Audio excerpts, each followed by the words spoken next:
ಪ್ರಕಾಶನ ಆ 10th ಮುಗಿಸಿ ಐ.ಟಿ.ಐ ಯಾಕೆ ಮಾಡಿದಾನ? ನೋಡು ಸಿದ್ದೇಶಿ, ಐ.ಟಿ.ಐ ಇದು ಟೆಕ್ನಿಕಲ್ ಲೈನ್. ಐ.ಟಿ.ಐ 2 ವರ್ಷ ಕೋರ್ಸ್ ಮುಗಿದ ತಕ್ಷಣ ನಿನಗ ಕಂಪ್ನಿ ಒಳಗ 20 ರಿಂದ 25,000 ರೂಪಾಯಿ ಸ್ಯಾಲರಿ ಐತೆ. ಅದ್ರೊಳಗ ಪ್ರೊಫೆಸರ್ ಎಂ.ಎಂ ಅನ್ಸಿ ಐ.ಟಿ.ಐ ಕಾಲೇಜ್ ಒಳಗ 2 ವರ್ಷ ಮುಗಿದ ತಕ್ಷಣ ಇವ್ರಾಗೆ ನಿನ್ನ ಜಾಬ್ ಹಚ್ಚಿಸ್ಕೊಡ್ತಾರ. ಅದ್ರಾಗ ಇಲೆಕ್ಟ್ರಿಷಿಯನ್, ಫಿಟ್ರು ಅಂತ 2 ಟ್ರೇಡ್ ಇರ್ತಾವ. ನೀನು ಇಲೆಕ್ಟ್ರಿಷಿಯನ್ ಮಾಡಿರ ಓನ್ ಬಿಸ್ನೆಸ್ ಮಾಡ್ಬೋದು, ಇಲೆಕ್ಟ್ರಿಕಲ್ ಶಾಪ್ ಇರ್ಬೋದು. ಫಿಟ್ರ್ ಮಾಡಿರ ನೀನು welding machine, grinder machine, length machine ಅದು ಶಾಪ್ ಇಟ್ಕೋಬಹುದು. ಒಟ್ಟಿನೊಳಗೆ ಐ.ಟಿ.ಐ ಭಾಳ ಚಲೋ ಐತಿ ನೋಡಪ್ಪ. ನೀ ಯಾವ್ದು ಕಂಪ್ನಿ ಬೇಡ, ನಾ ಇನ್ನೂ ಹೈಯರ್ ಎಜುಕೇಶನ್ ಹೋಗ್ಬೋದು ಅಂತಂದ್ರ ಐ.ಟಿ.ಐ PUC ಕನ್ಸಿಡರ್ಡ್ ಐತೆ. ಅದ್ರೊಳಗ ಡಿಗ್ರಿ ಡೈರೆಕ್ಟ್ ಅಡ್ಮಿಷನ್. ನೀ ಟೆಕ್ನಿಕಲ್ ಪ್ಯೂಡೋ ಮಾಡ್ತೀವಿ ಇನ್ನೂ ಅಂತಂದ್ರ diploma direct second year admission. Siddesha, ನಿನಗೆ ಇನ್ನೂ ನಮ್ಮ ಕಾಲೇಜ್ ಬಗ್ಗೆ ಮಾಹಿತಿ ಬೇಕಾದ್ರ ನಮ್ಮ ದೋಸ್ತ ಒಬ್ಬ ಇಲೆಕ್ಟ್ರಿಷಿಯನ್ ಮಾಡ್ಯಾನೋ, ಇವ್ ಹೇಳ್ತಾನೋ ಒಂದ್ ಸ್ವಲ್ಪ ತಿಳ್ಕೊ.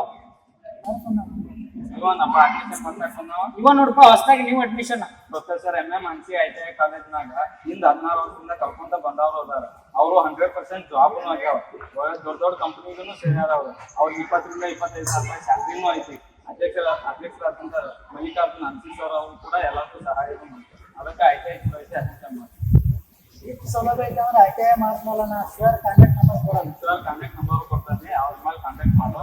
ಮತ್ತೆ ಅಡ್ಮಿಷನ್ ಮಾಡಕ್ ಬರ್ತಾನೆ ಅಂತ ಪ್ರೊಫೆಸರ್ ಎಂ.ಎಂ ಅನ್ಸಿ ಪ್ರೈವೇಟ್ ಐ.ಟಿ.ಐ ಕಾಲೇಜ್ ಅಂತ ಬಂದು ಅಡ್ಮಿಷನ್. ಥ್ಯಾಂಕ್ಸ್ ಅಣ್ಣ. ಇದು ಮತ್ತೆ ಮಾರ್ಕೆಟ್